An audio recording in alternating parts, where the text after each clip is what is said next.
সে গ্রেফতার বাংলাদেশ সম্মিলিত সনাতনী জাগরণ জোটের নেতা চিন্ময় কৃষ্ণ দাসকে ইসকন নেতা উল্লেখ করে তার মুক্তির দাবি করেছে পশ্চিমবঙ্গ বিজেপি।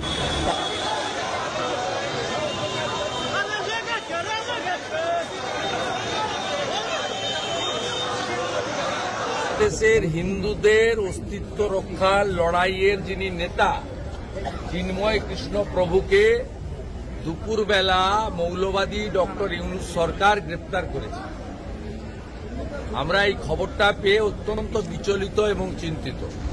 চিন্ময় কৃষ্ণ প্রভুকে যদি নিঃশর্ত মুক্তি দেওয়া না হয় তাহলে ইন্ডিয়ান সীমান্তে ভারতীয় হিন্দুরা মহাসমাবেশ করবে এবং আন্দোলন করবে এবং হাইকোর্ট পর্যন্ত পৌঁছবে তারা। গতকাল থেকে এই আন্দোলন ভারতবর্ষ সহ বাংলাদেশে বিশাল আন্দোলন চলছে, না সেটা দেখতে পাচ্ছি। অবিলম্বে কেন্দ্রের হস্তক্ষেপ দাবি করেছেন বিরোধী দলনেতা।